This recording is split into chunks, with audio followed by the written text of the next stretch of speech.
The Devil Shaman Curse. Brandon Erickson stumbled into the bar, wearing a face of drunken sadness. Yes, he had been drinking even before he arrived at the bar. He'd woken up at 12 and drank until 4. Then at 9 o'clock p.m. he had decided to drive under the influence from his work at the gas station, his coveralls still stinking of the sour fume of gasoline. He only had one destination in mind, the Creek Bar, where he hoped to meet a friend of his. After that, who knew? There was never any way to tell. "Usual," Brandon said, parking himself at a stool by the bar. "Coming up," the bartender replied. Brandon slicked back his knotted hair. He burped delightfully and smiled. He looked awful on that Friday night, more so than his usual nightly benders. While sober, he was a manager at the local gas station. Brandon was nothing special, but he got the job done, and never complained. Behind the bar, he did nothing but complain, and his mind was churning with new topic starters. "Long day?" the bartender asked, leaning forward with a fresh drink. Brandon took the frosty glass, nodding his head as if it was on a spring instead of a neck. "Let's hope for an even longer weekend," he replied. While the bartender laughed, Brandon threw back his chin, gargling a mouthful of beer. "You haven't seen Phoebe?" Brandon asked. The man only shook his head. "You two been fighting again?" Brandon rubbed his eyes with his fist. "You don't even want to know about it. She's going on about her career as a painter again. All I want is for her to be realistic. We got bills to pay, and she accuses me of being unproductive." "Me?" The bartender shook his head empathetically. "Well, in that case, we should be seeing her soon then. But please tell me you won't make a scene like before." "Who, me?" Brandon asked, with a drunken smile. On cue, the bar door opened and a beautiful young woman entered. Brandon had to squint his bloodshot eyes to put her in perspective, although he already knew it was her. She sat down at the opposite end of the bar without looking at Brandon and called for the bartender. Brandon felt like screaming, especially since she had taken the stool next to the nearest guy with a beard and leather jacket. A lot of bikers frequented the Creek Bar on their way out of town. Brandon had never seen her wear such bright lipstick, but that was her color of choice for the occasion. She had also changed her look since he'd last seen her the night before. Usually after one of their fights, Phoebe stormed off to stay with her girlfriend on the other end of town, and he didn't see her for the next couple of days. Yet she frequented the Creek Bar just as often as he did, and they were always likely to run into each other there. Brandon knew it was a game she liked to play. She would flirt with the barflies, while he simmered to a level far surpassing anger. Then he would attack the barfly in a drunken rage and get his ass thrown outside in the dirt. Afterward, Phoebe would scrape him off the ground and lead him home again, where they would initiate the carnal ritual of make-up sex. He'd practice the same thing time and time again. In substitution of her usual short skirts and halter tops, she now wore a black, long overcoat and high stockings. She still had her same hair length, which was smartly pulled back into a ponytail. Even though this new look didn't suit Brandon, he knew she was only trying to infuriate him by pretending to be someone else. She couldn't be held responsible for anything she did when she was like this, simply because she wasn't herself. But there was something in her eyes that couldn't be mistaken for anyone else, eyes full of innocence and reminiscence. Brandon watched as the biker leaned toward Phoebe with a new interest. Phoebe watched him intently, red lips parting. "I'd like to buy that woman a drink," Brandon said, signaling for the barman. "That's okay, I can get my own drinks," Phoebe replied without looking at Brandon. She scooted her bar stool closer to the stranger, who asked her if he could buy her a drink. "Of course you can," she said. Soon afterward, the barman set a glass of beer down in front of Phoebe, who of course knew what she liked. Brandon pulled his own drink close and gritted his teeth. "Bottoms up," Brandon remarked, polishing off his glass. Phoebe did the same at her end. Suddenly, Brandon stood up and sat down on the other side of the biker. Phoebe watched him do this, her glass poised between her fingertips. The man turned to look at Brandon, measuring him up and down, before turning back to Phoebe. Brandon tapped the bar and gave his order to the tender. He unzipped his coat and waited for his glass of beer. All the while, he watched the man through his peripherals. Brandon gulped heavily from the next mug, and once he was sure he was loose enough, he started to speak. "I'm Brandon," he said, offering his hand across the bar. The man stared at the hand for a long time before finally taking it. "John," he said. The name lit up in Brandon's head, burning as neon. "So, you live in town?" Brandon asked. "Here and there," he growled over his shoulder. "Oh yeah? I know the area well. I've been here and there myself." Hey, fuck off, John snapped. He gave Brandon a hard look before emptying his shot glass. Phoebe laughed behind her hand. In Brandon's mind, he was tearing into John's face with his nails, but on the outside, he was grinning and nodding. I just wanted to meet you, Brandon pressed. I admire you. John obviously didn't know what to do with this because he shook his head from side to side. There was a quiet cautiousness about him now. You admire me? He scoffed. Yeah, you're just such a piece of shit. I had to know your name so we wouldn't be strangers, Brandon replied with a smile. We can be friends, you and I. John was off the stool now, hovering over Brandon with his fists clenched. Brandon only glared back up at him, wearing the same false smile. What did you call me? John cried. I don't know. You don't know? Brandon sighed and turned back around in his stool. He noticed that the bartender was staring at them both, and he signaled that he was ready to pay. Hey man, what the fuck is your problem? John spat. Brandon was about to say something else when Phoebe touched John's arm to get his attention. Forget him, Phoebe said. Why don't we sit somewhere more private? John immediately loosened. At first, he refused to turn his back on Brandon, but once the girl said his name again, he was pulling her tight. With their drinks, they navigated away from the bar and into the empty dining area. He ushered Phoebe into the booth and nestled in close to her. With a red face, Brandon marched away to the bathroom, slamming the door behind him. In Brandon's absence, a large man settled in at the bar, with his sleeves rolled up and his long white hair pulled back into a ponytail. He pushed away Brandon's half-finished beer, before waving the bartender closer. He looked to be Mexican with brown hair, his face heavily wrinkled and worn. You're passing through? The bartender asked him. Yes, my daughter lives close, the man replied with a tired smile. She told me to meet her here. I'm on a trip and might not see her for a while. How do you like Twin Creek? I think it's a lovely little town. The large man puckered his mouth with his eager swallow of beer. My daughter seems to enjoy the quiet. He heard something from within the bathroom, and he turned that way. Someone was humming loudly, but not in song. This was a fierce hum, like something a tired mother would do to drown out the cries of her baby. The bartender heard it too, and they both exchanged a look. Is that guy okay? The man asked. There was a crash, and the door rebounded off the wall.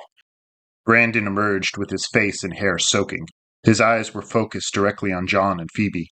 He swayed slowly across the floor, blowing past the bar and his drink. Brandon, I'm gonna have to ask you to leave, the bartender said, but when Brandon did not answer, he hopped over the bar and began his pursuit. I want you to pay your tab and leave, okay? John saw Brandon and stood up at once, pausing to lay a hand on Phoebe's shoulder. She was watching them with wide eyes, open with anticipation. John, Brandon said, only feet from the table, I just want to shake your hand. He held out his hand, still damp from the bathroom sink. What do you want? John asked, squeezing the girl's shoulder. The bartender grabbed Brandon's arm, pulling him away from the booth. Brandon made eye contact with Phoebe and his features dropped. He tried to smile, but he couldn't raise a single muscle in his cheeks. He stared at her stupidly, completely oblivious to the man on his back. Let's go, the bartender scowled. This man is afraid of me, Brandon said to his girlfriend, pointing a finger at John. He knows who I am. John was laughing. Yeah, I'm afraid of you, right? This man is obviously drunk. He needs to be taken outside. I haven't even finished my second beer, you fuck, Brandon screamed. The bartender had Brandon by the collar and struggled to haul him backward. Brandon tried his best to shake away from his hands and even elbowed the man once in the chin. Phoebe cried out as Brandon sprang at the table. John recoiled back against the wall, his hands out to protect his face. The large Mexican tackled Brandon to the ground and upset the table in the process. Glass sprayed across the floor and cool beer pooled under Brandon's body. The man struck Brandon once across the cheek and would have stopped there, but Brandon spat blood on his coat, so he had to bloody his nose. Brandon started to scream, thrashing his limbs wildly and digging his scalp into the crystals of glass. The bartender and the man both hooked their hands under each of Brandon's arms and lugged him toward the exit. They dragged him outside and dropped him off on the ground. His head rebounded off the hard gravel, and he went silent fast. He closed his eyes and grunted heavily. You need some fucking help, the bartender yelled. He kicked gravel in Brandon's face, and then stormed back into the bar. The large man stayed behind and watched Brandon for a long moment, before bending down to look into his bloody face. Who were you thinking? The man asked. You need to pick your battles. Brandon managed to open his eyes into slits, but his world was only a blurry mess. I'm sorry I hit you, but you were asking for it. Brandon groaned. Through the dark blur, a figure was starting to emerge. The man straightened himself and lightly brushed at the blood on his front. He inhaled deeply and looked up into the night sky. "There's something in the wind," he said. His features were coming in through the grain, ever so gradually. There was a nose and a chin. He had long white hair, almost Native American in nature. "Beyond the smells, it's in the air. I feel it coming." Then the large man was gone, receding into the night. Brandon blinked tears out of his eyes and then closed them. Footsteps crunched in the gravel, and he heard female laughter as Phoebe joined him in the parking lot. She bent down over him, holding her sides as she laughed. "Good show," she said. "You sure know how to entertain a woman." "You're fucking sick," Brandon said through a mouthful of blood. Still, he couldn't help but smile. He was just that drunk. "Come on," Phoebe said, holding out her hands. She strained to help him to his feet, and she dusted off the back of his clothes. "Let's go home, tough guy." "Your car or mine," Brandon said through the nauseous cloud. He knew what Phoebe meant by go home. Their fights always ended the same way. Only this time Brandon might have a broken nose. "Yours," Phoebe replied. "I got a ride here from a friend." "A friend? What friend?" Phoebe simply smiled and led him toward his car. He shook out his keys as if to drive, but she took them from his hand. Even though she had been drinking too, she was sure that her motor skills were much sharper than his. He was practically falling asleep on his feet. She tucked him into the passenger seat where he instantly nodded off. Then she got behind the wheel and reversed, tearing out of the parking lot in a spray of dust. She slammed the stick into drive and accelerated forward, straight at a stop sign. Her hands tore the steering wheel to a harsh left, away from the sign, and with a horrible scream, the car struck a woman in the parking lot. She flipped over the hood, striking the windshield in a spiderweb crack. Then she jettisoned forward when Phoebe braked hard. The woman collected in a ball on the ground, lifeless. Phoebe was breathing hard, about ready to tear the steering wheel away from its mechanism. Brandon was still asleep in the front seat, hanging awkwardly in the cradle of his seatbelt. The silence that followed was so intense that her only thought was to break it. She sped away, the screeching of her tires ripping through the night. Back at their apartment building, Phoebe sat in the car for a long few minutes, running the accident through her head. She was unsure if it had really happened or not, but one look at the crack in the windshield had her crying uncontrollably into her hands. Brandon shook awake in the passenger seat. "What's wrong?" he asked. He had just realized where they were, parked in front of their home. Then he saw the crack in the windshield and had to do a double take. "What happened?"